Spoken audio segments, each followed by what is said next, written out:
Hello everyone, I am a man of many manga, and today we're going to be talking about fights. Browsing through YouTube looking for anime fights usually lands you in front of a sea of AMVs and MMVs and a crapload of top 10 videos. But we're not going to be doing that today. We're going to be talking about what makes some fights objectively good, visceral, exciting, intense, inventive, and innovative. Let's start with the basics. Good fights are usually too full of fighting to also be full of talking. Anyone remotely familiar with mainstream shonen tropes knows what I mean. And I'm not talking about one-liners. Those exist because they fit in between the attacks in a standard fight. It's bad to have too many of them, just like how it's bad to have too many of anything, but let's not compare paragraphs of monologue to, "Have you ever been kicked at the speed of light?" Got it? That was the first thing. More fighting than talking. But I was onto something when I said too much of anything is a bad thing, because another true statement is that too few of anything in particular is also a bad thing. What? Basically, I'm saying don't multitask. Many of the most intense fight scenes don't fight and talk at the same time. Lapses in action are filled by dialogue, and lapses in that are filled with, you guessed it, more action again. In any comic, you only have so much room on the page, and every square inch you take up with talking is a square inch you didn't take up with fighting. Or you could simply do what Bleach does and convince yourself that empty pages are actually a good thing.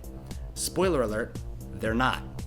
Now, I know what you're thinking. Some of the best fights of all time are cut away from, to show how the fight is impacting other characters and the surroundings, the latter of which is probably one of my favorite authorial devices. It illustrates the scale of a fight, be it splitting the clouds, or breaking the earth, or ruining a physics-defying palace. But as for cuts to character reactions, which I lovingly call the meanwhile technique, it can also serve a similar function, as sometimes it's way bigger of a deal to see a character flabbergasted by something if a large-scale setting destruction is a normal thing to happen. This is still not really multitasking as I defined it, because these cutaways aren't diluting the fight. They usually don't occur during the fight time. They pull the reader's attention outward from the center of the battle, but not in the bad way that multiple things at the same time does. It's the contrasting nature between the static spectators and the dynamic fighting characters that illustrate just how incredible some of the fights can be. Which leads me to my next point. Fights are dynamic. Tell a story of motions, not of events. Generally speaking, fight components contain 3 stages: preparation, execution, and aftermath.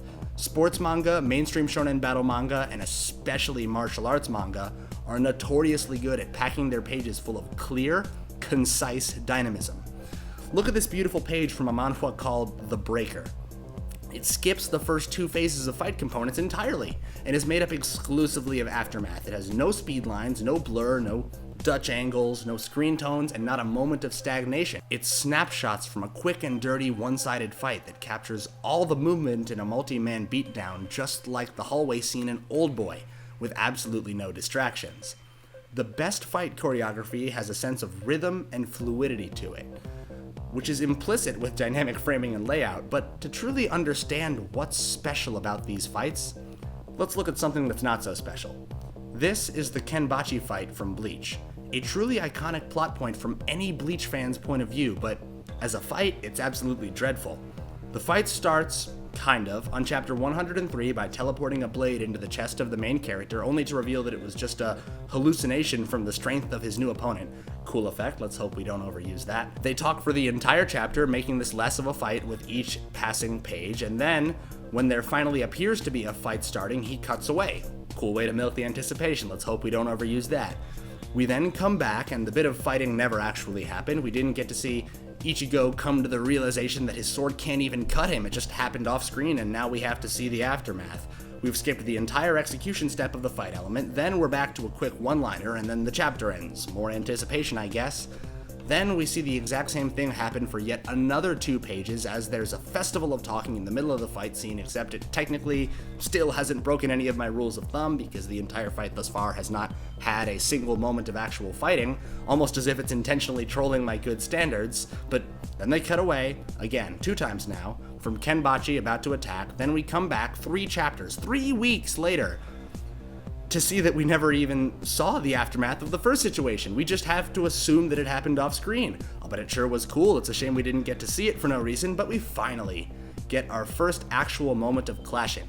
For a single panel, but the preparation was unclear because it wasn't clear if our viewing angle was actually Kenbachi's point of view, and even if it was, we've broken the 180-degree rule by cutting between the two about to swing their swords like this, and the execution is jarring as well because the slash path of Kenbachi's sword doesn't match how his sword was on the last page at all, and it just skips the aftermath entirely there. Because I don't know what this is supposed to be, but it most certainly doesn't belong here. We cut to more not fighting, more talking to the audience, and even when we finally, after nearly 10 chapters, 2.5 months of waiting for any actual fighting, we get this. Preparation, aftermath. No execution. We saw the swing of the arm, but without both the target and the character in the same frame, it just looks flat. The fight continues like this, constantly just skipping over logical steps in the fight choreography until the reader doesn't even get to see Kenbachi get defeated. We're just told that he is, shown a wound in his shoulder, then we see him fall over, nearly another 4 chapters later. For a fight that took the better half of nearly 4 months to release, you can count the sword hits on 2 hands. Yet, you need at least an entire page of speaker notes to describe all the fighting that's not happening. This fight uses neither rhythm nor dynamism, and because of that, it falls flat.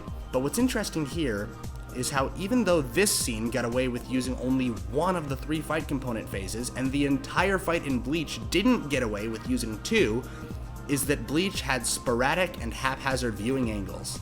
You can't praise anything about a fight that's confusing, and nothing is as confusing as bad framing. Except maybe bad art, but bad art can have fantastic fight scenes if the framing is good. Just look at the original One Punch Man. But even with great art, a badly framed fight scene is, well, never that good.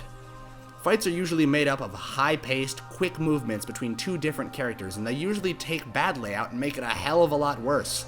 Imagine The Bourne Identity, a movie famous for its fantastic and dynamic fight scenes, making the shakiest of shaky cam in history still watchable because of its sound design.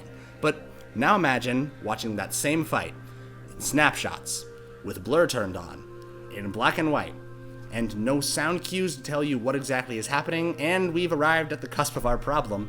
Fights are hard in manga because movement is hard in manga, which is why choosing just the right place to put the viewer's eyes for a panel sometimes makes all the difference in the world. This video could go on for a lot longer. I could talk about the importance of speed lines for relative speed rather than absolute speed, the importance of using the environment as a prop, and the importance of humanizing a fight to make its stakes more investable, but I'll leave you with this one that I believe to be the most important point of all of them.